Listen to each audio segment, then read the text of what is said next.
Or I could say copy and paste it here. That's the beauty of Excel. I don't have to do separate charts for all of them. Let's look at the Kroger income statement. Where are you, Kroger?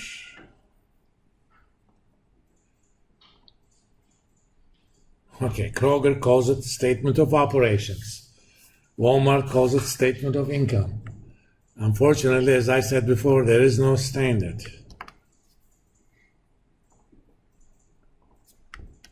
I mean, there are databases, on those databases that are standards, but if you're getting it from SEC directly, so in this case,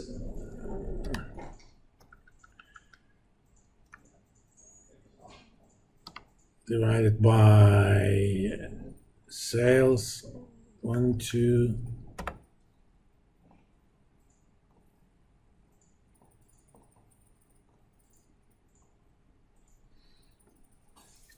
Now, immediately you see a difference between Walmart and Kroger.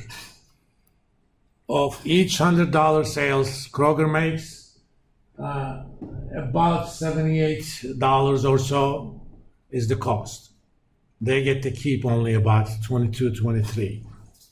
And if you remember from Walmart, they keep about 25. That $2 is big difference in retail. Okay? And why? Walmart, A, because of their size, they have much more pricing power.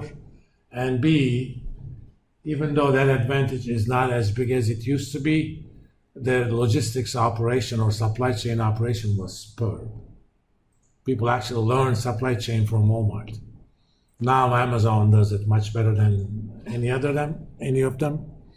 In about 2-3 years, AI is gonna make that playing field equal. Because a lot of supply chain problems are so-called NP hard problems. To solve them, you need supercomputers. But AI basically learns the structure of the problem. So over time, it comes up with better and better solutions. There's a famous problem in logistics called traveling salesman problem. You have a salesman, he's gonna make 20 stops, okay? In what order does he do those? There's obviously cost of gas, how much time it takes. You know, there are other restrictions. How many times are they gonna cross the Mississippi? That's an NP hard problem, but there are approximation methods. For example, there's an interesting method. There are methods based on genetic algorithms. It simulates the evolution. You know, you come up with generations that are solution candidates, and you know, the better solution candidates survive, bad ones don't. But every once in a while, you know, you make a mate, and you also mutate them. It's more complicated. The other one is called simulated annealing. Annealing means cooling something that's hot. It's important in metal engineering. You start with a lot of iron and, you know, you melt that thing. It's hot. You can make that cold very fast. But the trap, depending upon the application, that forms crystals and it makes it brittle. But if you're doing steel, it's a different story. Ideally, you want to cool that thing slowly, okay? So what you do is you kind of cool it down, but every once in a while, you normally would take steps only to make function increase. But every once in a while, you take bad steps so that you could get out of valleys. Numerical optimization is a beautiful area.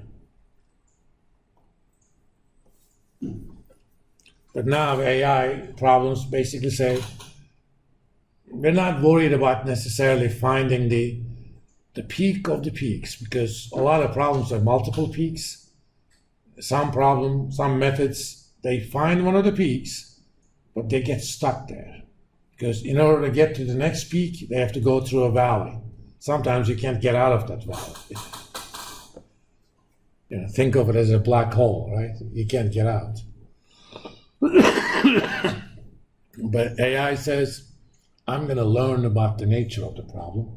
As I learn, I'm going to learn how to get out of those valleys. And with better and better chips like NVIDIA comes up with, in 5 years, logistics is going to be almost like multiplication table, relatively speaking. Now, let's think about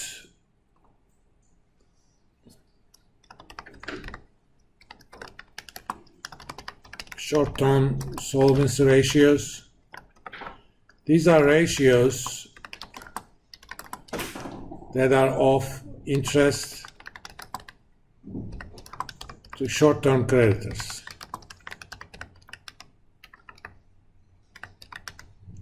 Trade credit, short-term loans from banks. And they try to tell a story about how the firm could meet its short-term obligations given its liquid assets. And I'm going to put liquid in quote marks. Depending upon what you mean by liquid, we're going to have different ratios. The mother of these is the so-called current ratio. It's actually simple. Current assets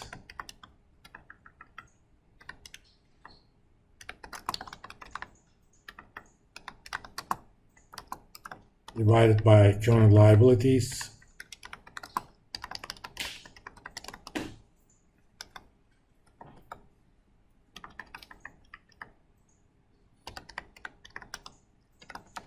Ideally,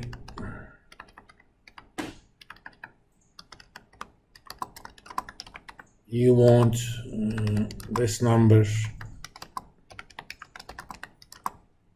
to be well north of 1, but not too high.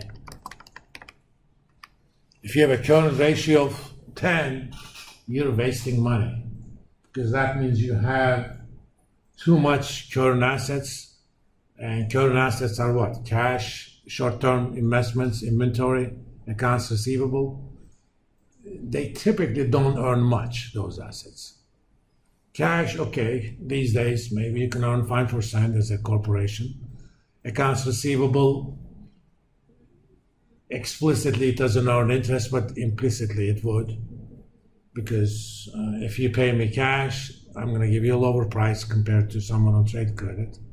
Inventory obviously doesn't earn anything, but they don't earn much. On the other hand, long-term assets are picked so that they earn a lot. Instead of holding cash, instead of buying YouTube, Google could have kept cash back in 2005. They bought YouTube for $1.5 billion at that time. Right now, probably more than half of Google's value is due to YouTube, which is over close to $500 billion. Think about the return. In the old days, especially, before banking has become very efficient, current ratio, or in general, short-term solvency ratios were more meaningful, because if you think about current ratio, the literal interpretation is how much of your liabilities that are due over the next year are you able to meet given assets you could convert to cash in over a year, okay? Obviously, you want that number to be greater than 1. Or as a creditor, I want to see that number to be greater than 1. The trouble is, there are many things in modern finance that are not in financial statements or in balance sheets. For example, I could have a line of credit from a bank that says, anytime I want, I could take out up to $1 billion. It doesn't mean I have to. If that's the case, why would I keep cash around? Because whenever I need it, I can go get it from the bank. So nowadays, it's not that important. It's more important for smaller companies. If I'm looking at the financial ratio of a young enterprise, I'm more interested in that. Obviously, if they provide me information about banking lines, that'll be useful too. But, young enterprises can lose those lines quite a bit. Try canceling the credit line of Apple.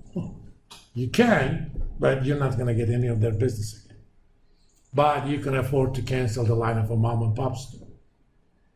So it's more important for smaller and younger companies these days compared to larger companies.